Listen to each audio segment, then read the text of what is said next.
네, 안녕하십니까. 백병입니다. 오늘 오랜만에 또 거의 한 3일 만에 이제 그 광화문 나가 있는데요. 여의도 현장에서 이제 탄핵 가결되는 날, 그때까지 매일 나갔었고, 그리고 나서 이제 일요일 날은 이제 밀렸던 일들을 처리를 하고, 그리고 월, 화 이렇게 또 이틀 동안 몸도 좀 추스리고 또 해야 될 일들을 또 하고 그러면서 시간을 보냈습니다. 그리고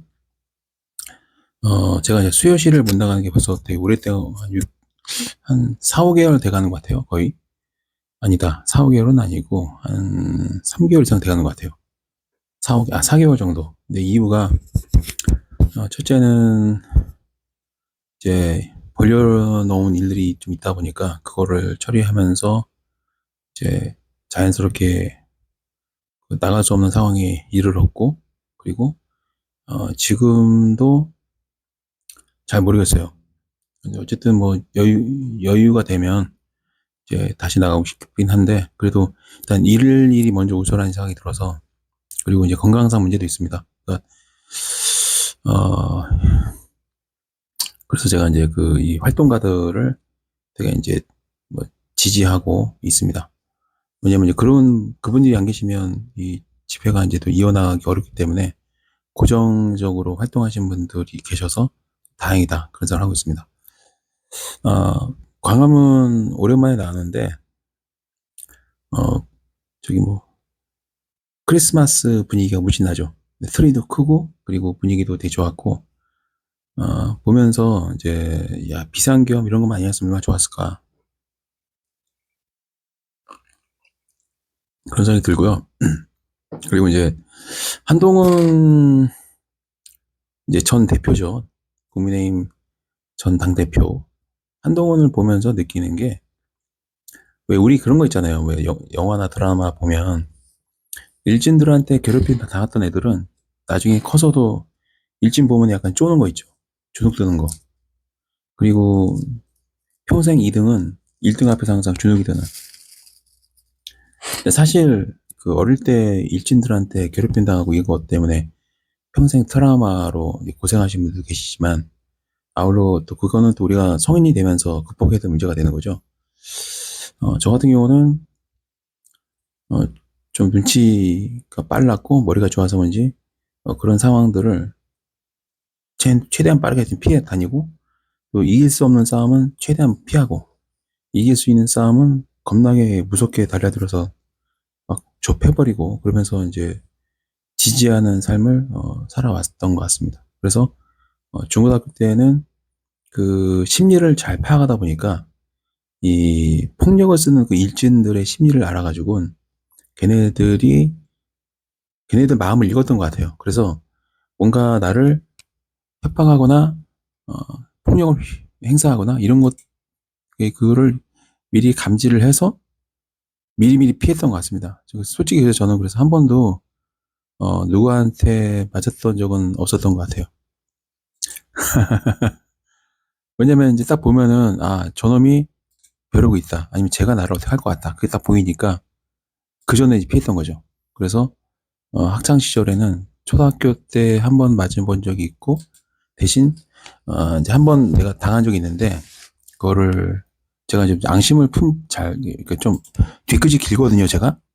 그래서 방학 때 운동 열심히 해가지고 계약하자마자 계약한 첫날 겁나게 툭 뺐습니다. 했고, 그리고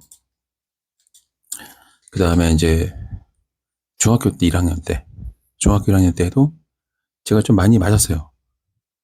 그래서 방학 동안에 운동을 엄청나게 했습니다.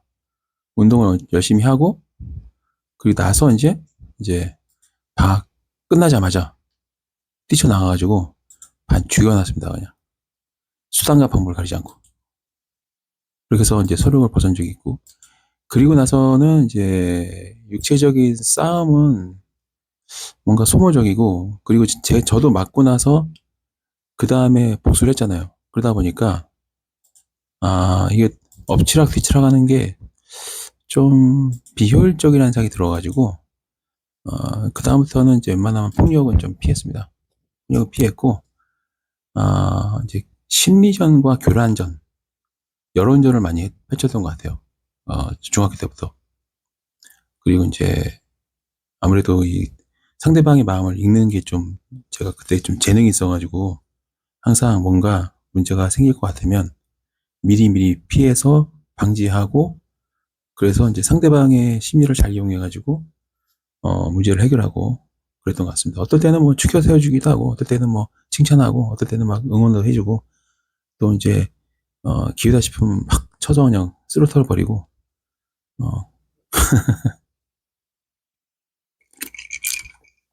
제가 이제 초등학교랑 중학교 때 싸움을 많이 하면서 깨달은 거는, 그리고 이제 수많은 직간접적인 경험을 통해서 깨달은 거는, 정면 승부를 할 필요가 없다. 저는 정면 승부를 별로 좋아하지 않아요. 왜냐면 그거는 멋은 있을지언정 효율성이 떨어지고, 굳이 싸울 준비가 된 상대를 내가 필요 없는 에너지를 써가면서 쓰러뜨릴 필요는 없다. 저는 상대방이 방심할 때 뒤통수 치거나 이런 걸 되게 좋아해요. 그리고 뭐 지금까지 그렇게 살아왔습니다. 한 번도 막 뭐 공개적으로 나서가지고 뭐 하겠다 뭐 그렇게 해본 적이 없어요. 항상 무조건 측면 후면. 그게 이제 제 철학이고 또 저의 방식입니다. 굳이 뭐 정면 승부를 피하진 않아요. 할 땐 하는데 그렇습니다. 대신 이제 이 촛불 집회, 촛불 행동을 이제 꾸준히 2년, 3년 다 되도록 이제 이끌어가는 친구들을 보면은 참 대단하다는 생각이 듭니다. 비가 오나 눈이 오나 이 사람들은 한 번도 빠진 적이 없어요. 대단한 것 같습니다, 진짜. 그, 좀 이번에 감동받았습니다.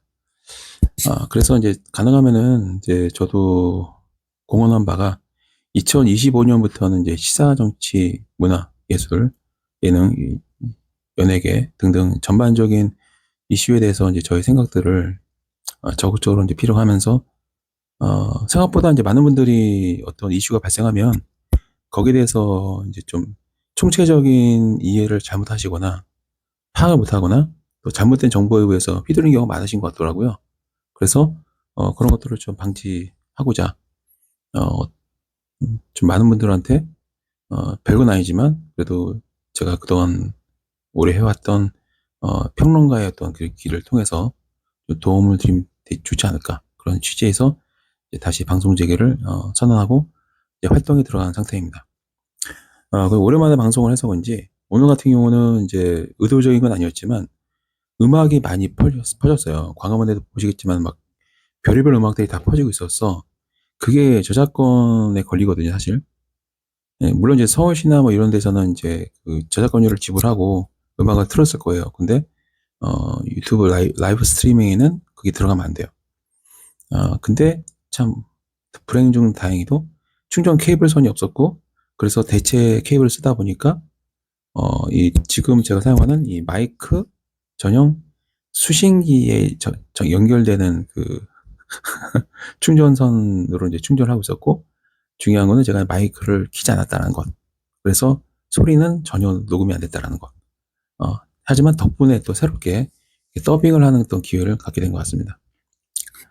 영상을 촬영해서 편집한 데 올리면 좋긴 하겠죠. 근데 그거는 아직 제가 여력이 없고요.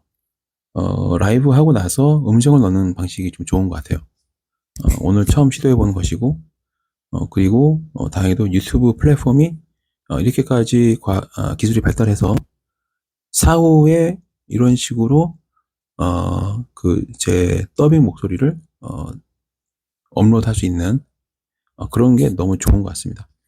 앞으로 유튜브의 AI 프로그램이 더 진화를 거듭해서 좀 더 이 스트리머들이 또는 유튜버들이 그 장치들을 통해서 더 많이 다양한 콘텐츠를 만들 수 있는 계기가 되면 좋겠다는 생각이 듭니다. 여담이지만 12월 3일 날 이제 제가 뭐 다큐 형식으로 만들려고 했다가 아직까지는 제가 시간이 그렇게 되지 않아요. 그래서 이번에 여의도 현장에서 이제 계엄 당일 날부터 시작해서 탄핵이 가결되는 그 날까지 따로 이제 영상을 따로 찍어 놓고 그거를 이제 하나의 다큐 형식으로 편집해서 올릴 생각을 하지 못했습니다. 다행히도 이제 이 플립이라는 이 휴대폰이 배터리가 좀 많이 딸려요. 그러다 보니까 본의 아니게 이 플립의 배터리가 빨리 방진되다 보니까 라이브 생방송을 할 수 없게 되었고, 그래서 이제 동영상을 촬영하는 거는 배터리가 많이 소진이 안 되잖아요.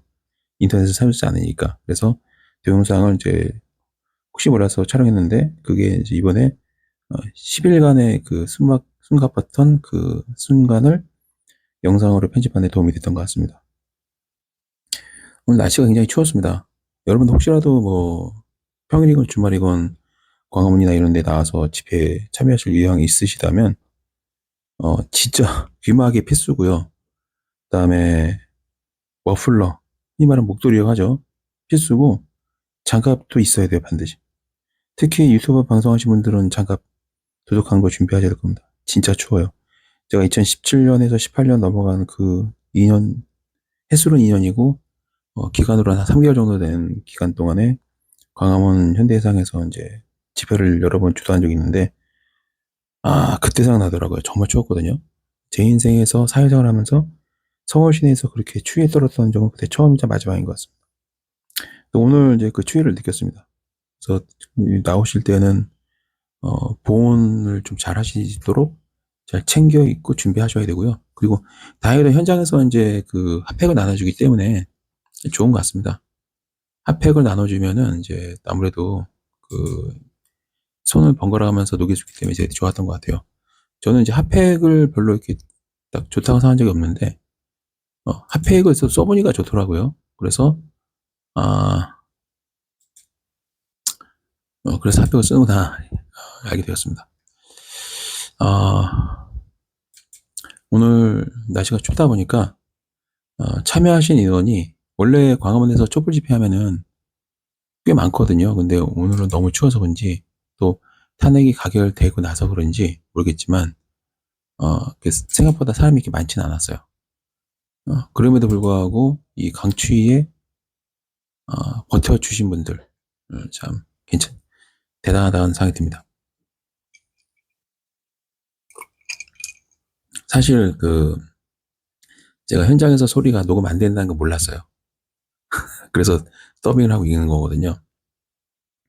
아직 이제 라이브 방송한 그 영상이 아직 처리가 안 돼가지고 지금은 당장 이 더빙 녹음본을 추가할 수는 없고, 이제 그 처리가 완료되고 나면 그때는 이제 이게 제 음성이 들어가 있을 겁니다. 지난 한 2년이죠. 2022년 11월인가 12월인가 그때 2022년 그때 촛불 집회를 한번 나가봤어요. 왜냐면 가만히 보니까 하는 짓이 대통령이 당선되는데 하는 게 딱 전두환이었거든. 이 사람 비선계엄 하겠구나. 그 국가전복을 시도하겠구나.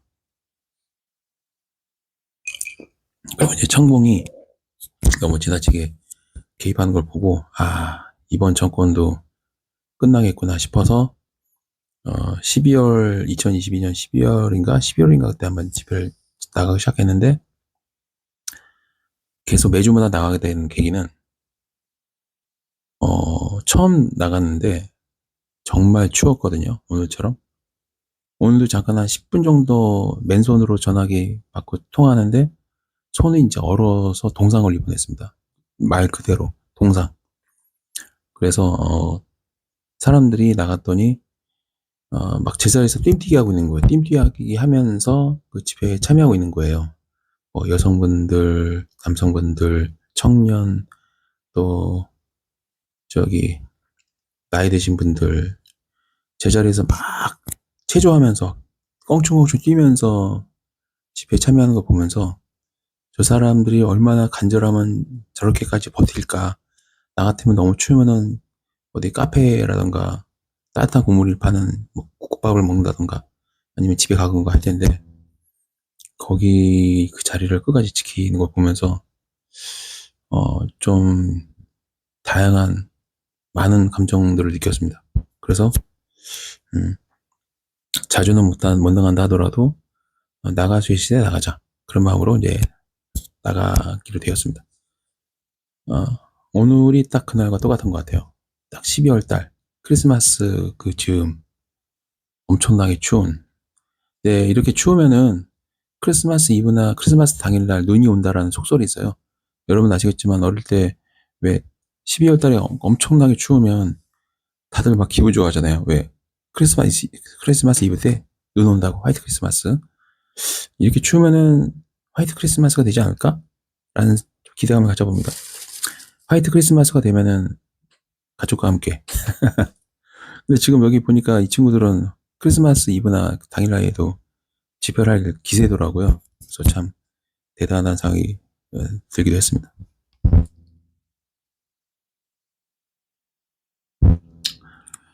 아, 진짜 추웠어요.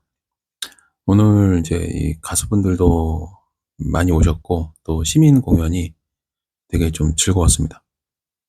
아쉽게도 현장의 소리를 영상에 담지 못한 거를 뒤늦게 알았죠. 그러니까 제가 광화문 도착해서 혼자 막 떠들고 있던 것들은 다 허짓한 거였어요. 아무런 소리도 녹음되지 않은 그런 현장이었습니다.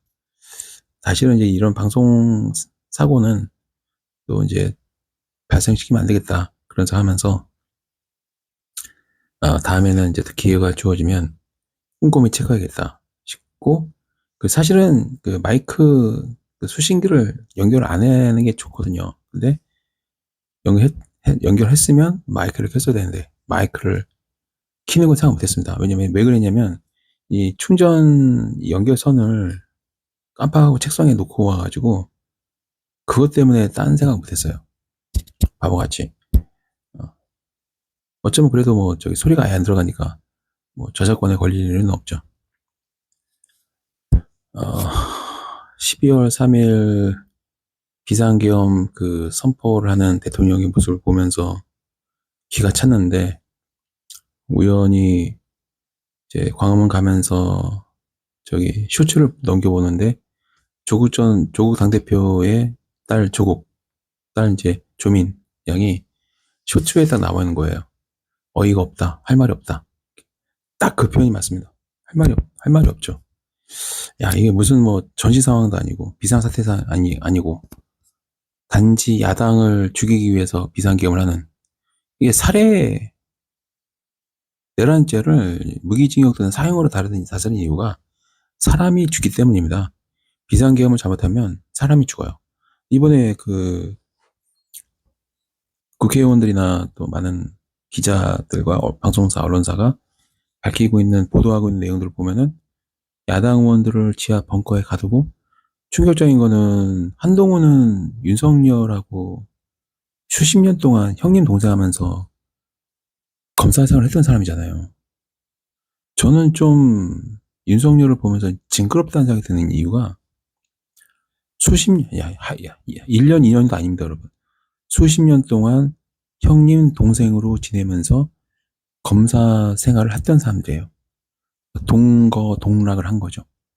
특히 박근혜 전 대통령 수사를 할 때 한 팀으로도 이제 보내신 분들이고 그쯤 되면은 그 거의 형제나 다름없거든요. 와, 근데 한동훈 당대표를 사살한다는 게 그 목적이었다는 거를 뉴스를 보면서 저 사람들이 도대체 뭐가 부족해서 사람을 죽이려고 할까? 충분히 윤석열, 김건희 이 두 사람은 강남의 아파트에 살고 부자예요. 와, 근데 뭐가 부족해서 사람을 죽이면서까지 그 권력을 유지하려고 할까? 그 권력이 주는 그 맛, 예를 들면 영부인으로 지내고 대통령으로 다니면서 해외 순방 다니고 여기저기서 다 아부하고 막 절대 복종하는 그게 거기에 탐닉했다고 봐요. 사람들이 어디 가도 막 대통령 또 경호처 막 몇백 명이 항상 경호를 해주고 해외 나가면 막 대통령 부부라고 막 대우해주고 그런 거에 취한 건가?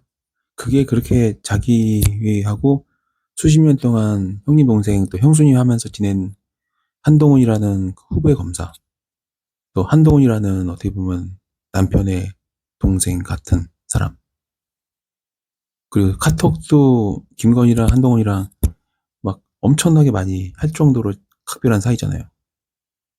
거의 뭐 형수님 동생 할 정도로 가까운 사이인데, 그렇게 수십 년 동안 인연을 맺어온 사람을 권력 유지를 위해서 사살을 명령하는 이런 그 짐승만도 못한 그 계엄 포고문을 보면서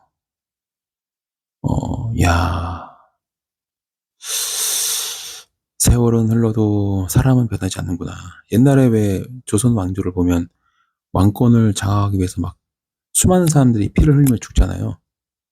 근데 2024년 민주주의 국가에서 짐승만도 못한 그런 결단을 내리는 사람이 대통령으로 있고, 또 그런 거를 알면서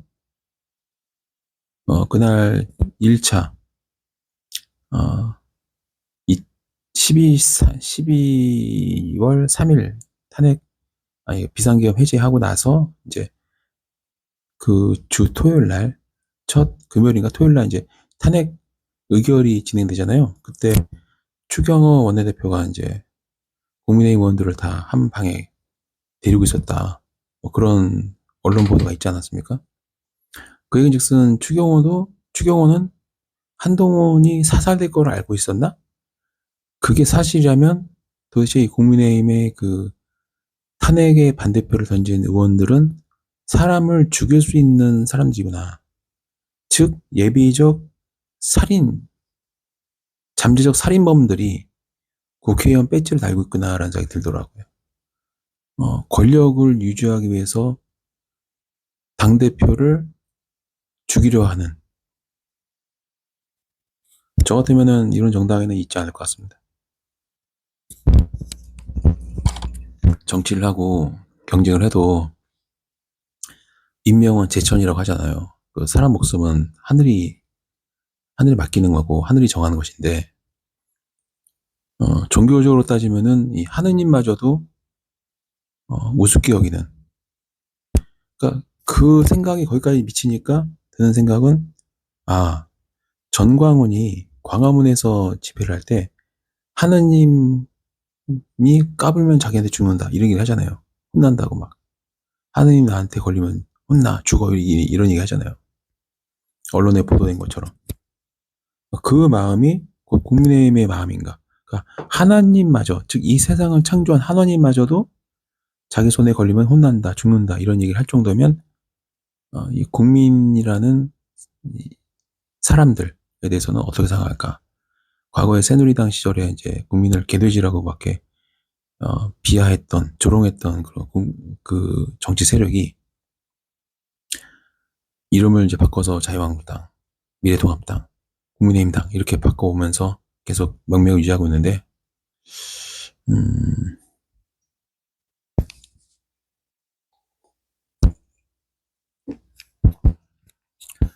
그렇기 때문에 비상계엄을 내란죄를 저지를 수 있는 것 같아요. 공감 능력이 없다는 거죠. 무고한 사람이 자신들의 권력 유지를 위해서 피를 흘리고 죽는 거에 대한 미안함이나 죄책감이 없는 사이코패스들이 지금 국회의원 배지를 달고 있다. 누구보다도 가장 인간적이어야 될 사람이 국회의원이라고 생각합니다. 물론 권력을 다 추구하고 다 좋은데 그래도 누구보다도 좀 인간적인 사람들이 국회의원을 해야 되는 게 아닌가요 싶어요. 저만의 생각이 모르겠지만 저는 그렇게 생각합니다. 정치라는 거는 가장 인간의 복합적인 그런 면들을 다 가진 사람들, 그리고 통상적인 그런 사람들을 평균적으로 대표할 수 있는 사람들이 국회의원이라고 생각하거든요. 이번에 국민의힘 의원들이 보여주고 있는 모습들은 전혀 그것과는 거리가 멀다라고 생각이 듭니다. 굉장히 좀 문제가 심각하다고 생각해요, 저는.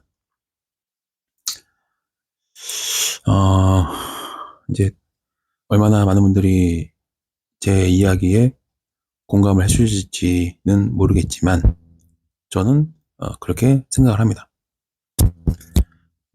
오늘 이제 최근의 뉴스들을 가만히 보면서 한동훈이라는 사람을 보면서 느끼는 거는 저 사람은 자기를 사살하려고 했던 윤석열을 바라보면서 인생에 무엇을 느끼고 있을까? 그 코모도 도마뱀 보면은 큰 놈이 작은 놈을 잡아먹어 그러거든요. 통째로 삼켜요, 그냥. 그런 도마뱀이랑 뭐가 다를까? 물론 우리가 키우는 개나 고양이도 잡아먹진 않잖아요. 막 극단적인 상황이 아니면. 근데 이놈들은 돈, 재산도 막 수십억씩 있고, 국민의힘 의원들이 대부분 다 수백억이에요, 자산가요. 대부분 다 수백억 정도 가지고 있어요. 부자입니다. 경제적으로 자유가 있는 사람들이에요. 이 사람들이 뭐가 부족해서 다른 동료를 이렇게 삼켜 먹으려고 할까 보면서 돈을 많이 벌었다고 그래서 그 사람이 똑똑한 건 아니라는 생각이 들어요. 그렇지 않습니까, 여러분?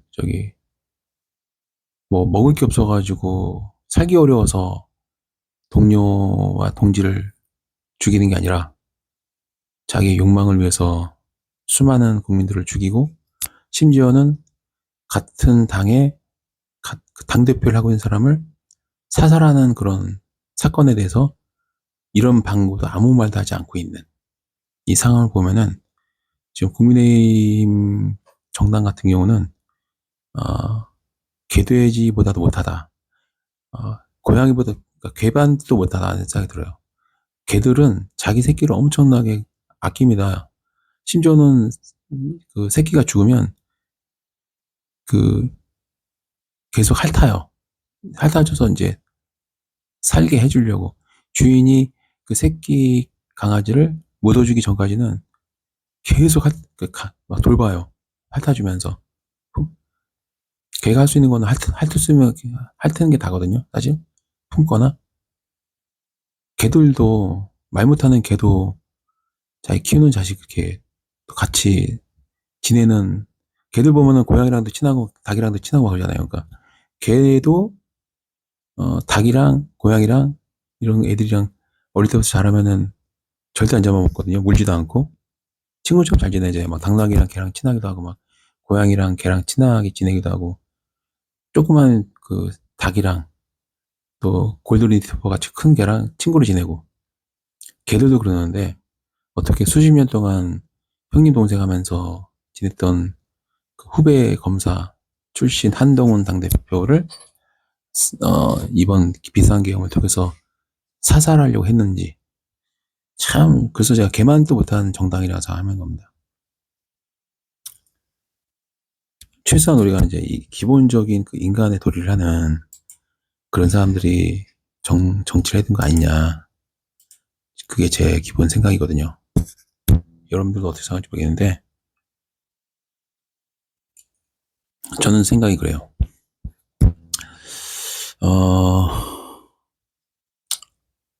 뭐 모르죠. 뭐 사람마다 생각이 다 다르고 그렇기 때문에 뭐가 옳다 그러다 뭐 이렇게 말하기는 어렵겠지만 하여튼 그렇습니다. 인간이 진화를 하면은 진화할수록 고도의 문명으로 진화하기 위해서는 공감이 더 잘 돼야 돼요. 그 공유 지식 기반으로 지금 AI가 인공지능이 작동하고 있습니다. 인공지능은 어떻게 보면 인간이 나아갈 길을 보여주는 그 방향이라고 생각을 해요. 왜냐하면 인공지능이라는 게 단순하게 프로그램을 통해서 작동을 하는 그런 단순한 독립적 프로그램이 아니라 지식 공유 기반을 통해서 직감적적 경험을 데이터화해서 자체적으로 판단을 하고 결정하고 어떤 생산적 일을 하는 게 인공지능의 특징이라고 할 수 있거든요. 우리가 지금 인공지능보다도 못한 존재가 되어가는 사람들이 거의 100명 넘게 국회의원 배치를 하고 있다라고 볼 수 있는 거예요. 걔만 못한 게 아니라 이제 컴퓨터 프로그램보다도 못하다. 볼 수 있는 거죠. 그래서 이제 인류가 궁극적인 문명으로 진화하기 위해서는 이 사회, 인류 사회에 대한 공감대가 굉장히 발달해야 됩니다. 그러면은 저 문제가 나의 문제고 내 문제가 저 사람의 문제가 될 수 있고, 그러면서 수많은 경험과 노하우가 직결되면서 꽃을 피우는 게 바로 이제 문명의 발달, 과학의 발달이 되는 거거든요. 근데 이제 그거를 역행하는 게 지금 국민의힘 정당이라는 개만도 못한, 프로그램보다도 못한 그런 사람들이 국회의원 배지를 달고 있다. 이거는 어, 인류가 원시 시대로 퇴보하기를 바라는 사람이 아니라면 어, 문제가 있다라고 생각을 하는 게 맞는 거죠. 네. 그리고 이제 또 하나 문제는 윤석열이 했던 말 중에 이제 반국가 세력이라는 표현이 있잖아요. 막 종북이네 막 이렇게. 종북이라는 말이 지겹습니다. 솔직히 저는 좀 지겹다, 지긋지긋하다. 왜 우리가 이제 뭐 한두 번은 뭐 그렇다 치고 막 몇 번까지는 그런가 할 수 있는데, 그냥 근거 없이 계속 종북, 빨갱이 뭐 이런 얘기를 하니까 좀 지긋지긋하다는 생각이 드네요. 그리고 또 하나는 다른 거 뭐 없나? 깔 게 그거밖에 없나? 언제까지 말도 안 되는 소리를 하는 걸 우리가 들어줘야 되는지 그런 생각이 들더라고요. 이번에 봐요. 제가 이제 다른 영상에서도 말했지만, 여러분들 뭐 생활하면서 공권력이랑 시민단체가 물리적으로 충돌한 거 보신 적 있나요? 없죠. 본 적 없을걸요, 아마? 도대체가 비상계엄을 할 이유가 도대체 뭐였을까? 야당이 자기가 하는 대로 안 듣기 때문에 군대를 동원해서 강압적으로 죽이려고 한 거잖아요. 힘으로 뭔가를 이루려고 하는 거를 우리가 조직 폭력배라고 부르지 않습니까? 대화를 통해서 상대방을 설득을 하고 공감을 이끌어내서 자발적으로 자유의사에 따라서 선택하게끔 하는 게 자유민주주의의 기본 핵심인데, 평소에 자유민주주의 외치던 놈이 앞장서서 자유민주주의를 파괴했고, 앞장서서 독재자 짓을 했고, 그래서 제가 2022년 윤석열 대통령이 이제 정부가 출범했을 때, 제가 이제 제 채널에 그 영상이 있어요. 북한 김정은이랑 윤석열이랑 참 많이 닮았다.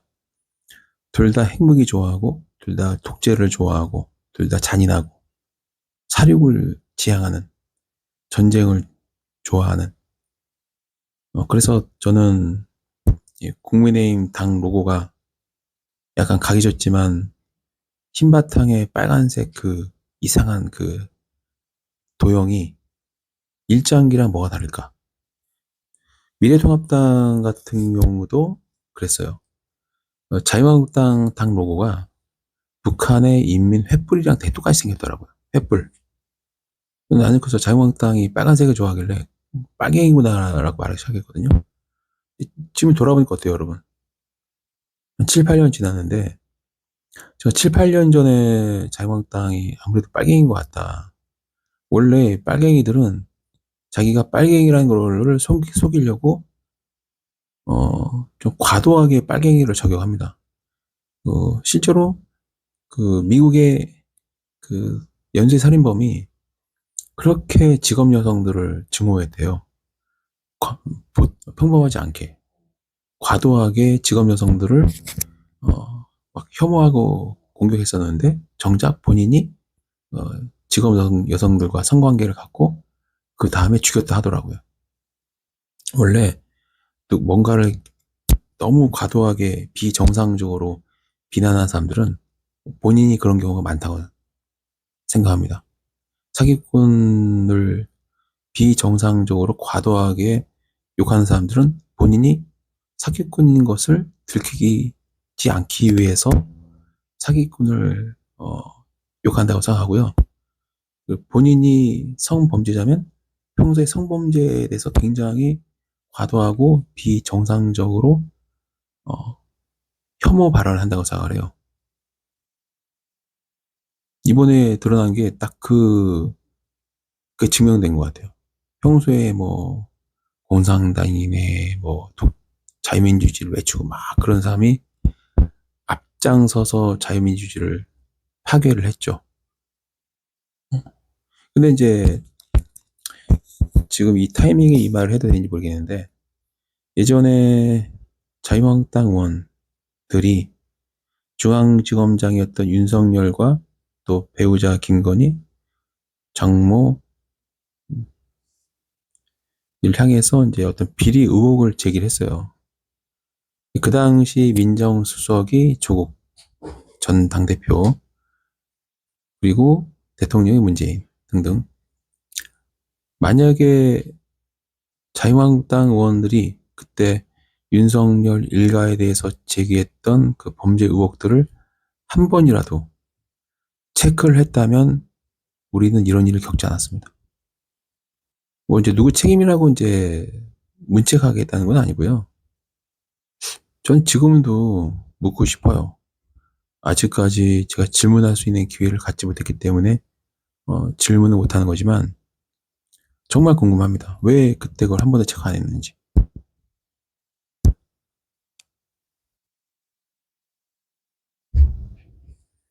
뿌린 대로 거둔다고 생각합니다. 그 당시 문재인 정부에 청와대에 있던 사람들이 자유한국당 의원들 뭐 저기 김진태 또 몇 명 있어요. 그 사람들이 막 문제 삼았던 윤석열의 비리, 김건희의 비리, 어, 최은순 장모 그에 관련된 범죄 의혹 등등을 문제 삼았을 때 이 민주당 지지하는 유튜버들과 지지자들과 의원들이 다 뭐라고 하냐면 허위사실 유포하지 마라. 모함하지 마라. 그렇게 방어를 해줬습니다. 이 얘기를 다들 안 하고 싶을 거예요. 네. 다들 안 하고 싶을걸요, 아마? 심지어는 제가 요즘 간간히 보는 언알바 같은 경우도 그 당시 조국 이제 전 법무부 장관에 대해서 이제 막 윤석열이 앞장서가지고 막 이렇게 까는 거 강압적인 수사를 할 때 전까지는 어느 누구도 중앙지검장이었던 윤석열에 대한 둘러싼 의혹에 대해서 문제 제기를 하지 않았던 걸로 기억하거든요. 특정 유튜버를 이제 거론하는 거는 제가 이제 요즘 보기 때문에 하는 얘기고, 본격성 의도는 아니에요. 절대로 오해하면 안 되고. 그러니까 저는 그때 왜 상대방 야당이 하는 말을 왜 한 번도 체크 안 하지? 그 아닐 땐 굴뚝에서 연기 나라라는 속담이 있잖아요. 뭔가 상대방이 뭔가 공격을 하면 그게 이제 뭐 허위 날조일 수도 있겠지만 그래도 뒤에서 살짝 한번 체크해 보는 거는 당연한 거 아닌가? 저는 그렇게 생각하거든요. 근데 그러지 않았죠. 그래서 보면은 이제 자세한 내막은 잘 모르겠지만 이번에 조국 전 당대표가 구속된 거 보면서 징역형이 나온 거 보면서 안타깝지만 인과응보라는 생각이 들어요. 그 당시 민정수석으로서 중앙지검장이었던 윤석열과 일가족에 대해서 자유한국당 의원들이 제기했던 의혹들을 한 번이라도 체크했다면 얼마나 좋았을까. 체크했다면 검찰총장이 안 됐겠죠. 그러면은 그 조국과 부인과 딸, 이 일가족이 참혹하게 잔인하게 검찰 수사를 받지는 않았지 않았을까. 저는 그래서 한편으로는 뿌린 대로 거뒀다라는 생각도 듭니다. 뭐 이제 지지하시는 분 입장에서는 되게 기분 나쁘게 들릴 쪽이지만 가만히 생각해 보시면 제 말이 맞아요. 그리고 만약에 민정수석으로서 조국 전 당대표가 그 당시 중앙지검장이었던 윤석열에 대한 자유한국당 의원들의 그 문제 제기를 체크했고 그게 일정 부분 맞다라는 그런 판단을 했다면 문재인 대통령한테 보고를 했겠죠. 그러면은 그 보고를 받았는데 문재인이 그대로 검찰총장까지 미뤄졌다면 이것도 큰 문제가 되는 겁니다. 최근에 보니까 뭐 문재인이 그 국민들한테 죄송하다라고 뭐 김경수 전 지사를 통해서 말했다 이런 얘기가 보도가 되더라고요. 저는 지금도 화가 나는 게 그 당시 조국 전 법무장관의 일가족이 잔인하게 수사를 받는 거를 보면서도 문재인이 그랬죠. 끝까지 신년 기자회견에 침묵을 지키다가 윤석열 검찰총장이 얘기하니까 쫄았는지 문재인 정부의 검찰총장이다 얘기를 하는데 씨발 지랄한다라는 생각이 들더라고요. 제가 봤을 때는 그 당시 윤석열 검찰총장을 문재인 대통령이 무서워했다고 생각을 해요. 저마다 쫀 거죠. 부하 직원한테.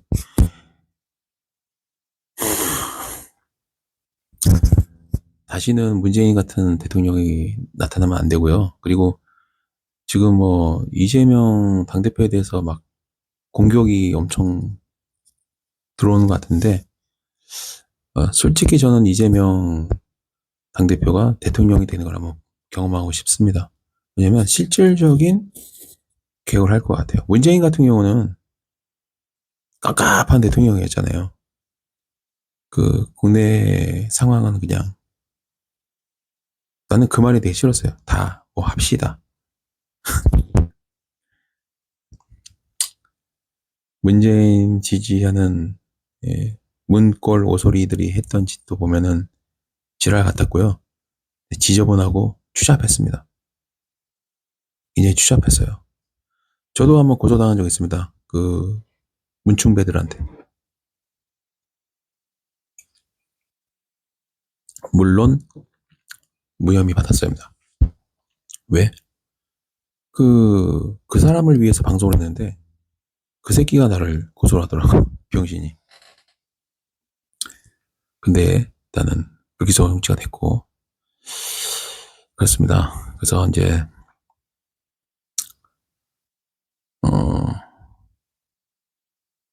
다시는 문재인 같은 무능력한 어리석은 겁이 많은 잘 쪼는 개혁 추진 의지가 없는 그런 대통령이 나타나면 안 되고요. 그리고 그때 이제 일본과의 관계도 좀 되게 제가 초반에 이제 저는 옆이나 뒤에서 치는 걸 좋아한다 얘기했잖아요. 일본을 공개적으로 자극을 하고 막 모욕을 주면서 외교를 할 필요가 있었을까? 그냥 겉으로는 친하게 지내하면서 뒤로 손 쓰면 되는 거 아닌가 싶어요. 저는 그런 대통령이 나왔으면 좋겠어요. 막 공원에서 막 상대방 국가를 자극해가지고 그 혐한을 막 키우는 게 아니라 혐한을 키우는 게 아니라 어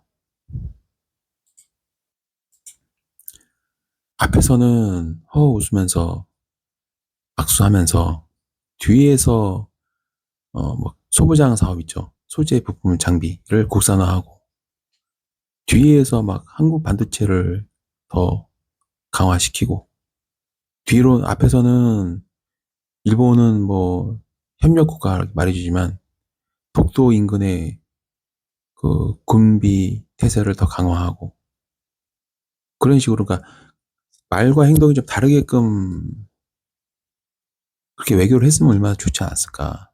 그리고 저기 위안부 피해자 문제, 강제 노동 문제 이 문제도 굳이 대통령이 나서서 뭐 작업할 필요 없이 그냥 강제 집행 하게 내비두고, 그 상황에서도 뭐 거기에 대해서 언급한 게 아니라 그냥 일본과 함께 잘 지내자.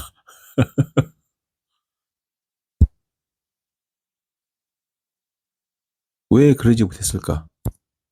왜 진검승부를 전쟁하듯이 할까? 그냥 독도에다가 병력도 증강시키고, 군비 태세 더 강화하고, 독도 인근 막 개발하고, 그래서 이 소유 국가의 그 지위를 더, 독도 영유권은 제가 대통령이었으면 주변을 개발을 합니다. 관광 상품이 됐건 뭐가 됐건 주변을 내 앞마당에 화단 만드는 것처럼 저는 독도를 개발했을 거예요, 아마. 독도 개발할 때 이제 환경 파괴된다고 하면서 반대가 심하겠지만, 그래도 했을 것 같아요. 왜냐면, 개발을 하고 하면 그 행위 자체가 이 땅은 내 땅이다라고 딱 못 박는 거거든요. 물론 이제 환경보호 운동가들은 독도 주변에 있는 그 수자원이라든가 천혜의 자원 이런 것들을 보호해야 된다. 중요하겠지만, 그것도 내 땅일 때 가능한 거죠. 영유권 뺏기면, 소유권 뺏기면은 그때 환경운동이 무슨 소용이 있겠습니까? 일본 애들이 독도를 소유하면 100% 주변에 있는 거 다 어획으로 그냥 잡아서 다 냠냠 먹을 겁니다, 아마. 어, 대통령이 누가 돼야 이 독도 문제를 쐐기를 박을지. 그래서 제가 마지막 한번 기대해보는 거는 이재명이라면 할 수 있지 않을까? 그런 생각이 들어요. 전두환, 박정희 센 척했지만 다들 일본 앞에서는 깨갱이였잖아요. 지금. 뭐 박정희, 전두환, 뭐 윤석열 세다게 하시지만 일본 앞에서는 다들 절절맸어요. 일본 앞에서는 쫄았던 쫄보들이 쫄보. 겁쟁이들. 군 통수권, 군 통수권자고, 행정부의 수반이고, 한 나라의 대통령이고, 내가 내 명령이면 움직일 수 있는 병력이 60만이 있고, 세계 14위 군사 강대국의 대통령이 일본한테 쫀다. 저 같으면 안 좋을 것 같아요. 도발도 안 하겠지만, 딱히 내 뒤에 60만의 그 최첨단 엄청난 군사력을 가지고 있는 군인들이 있는데, 굳이, 그렇잖아요. 그렇다고 해서 뭐 상대국가를 도발해가지고 전쟁의 기회를 높이는 게 아니라, 저는 그렇게 생각하거든요. 그래서 종합해 보면은, 지금 우리가 겪는 거는 어떻게 보면 우리 국민들도 책임이 있어요. 잘못된 놈을 대통령으로 뽑아준 건 국민이었거든요. 그러니까 뭐 누가 누구를 탓하겠습니까? 솔직히 말해서. 우리가 바보 같고, 우리가 어리석었던 거죠. 그런 생각이 드는 하루였고요. 현장은 엄청나게 추웠고, 그리고 평소만 너무 추워서 그런지 그렇게 많은 인원이 참여하지 않았지만, 현장은 훈훈했고, 또 오붓했고, 뭔가 평화로운 그런, 자선 파티 같기도 하고, 되게 분위기가 좋았습니다. 근데 너무 추워서 솔직히 더 못 있겠더라고요, 저는. 제가 어떤 집회를 나가건 저는 건강이 우선이라고 생각합니다. 집회 참여하다가 쓰러진 것보단 적당한 때 빠지고 다음에 또 가는 게 낫다고 그래요.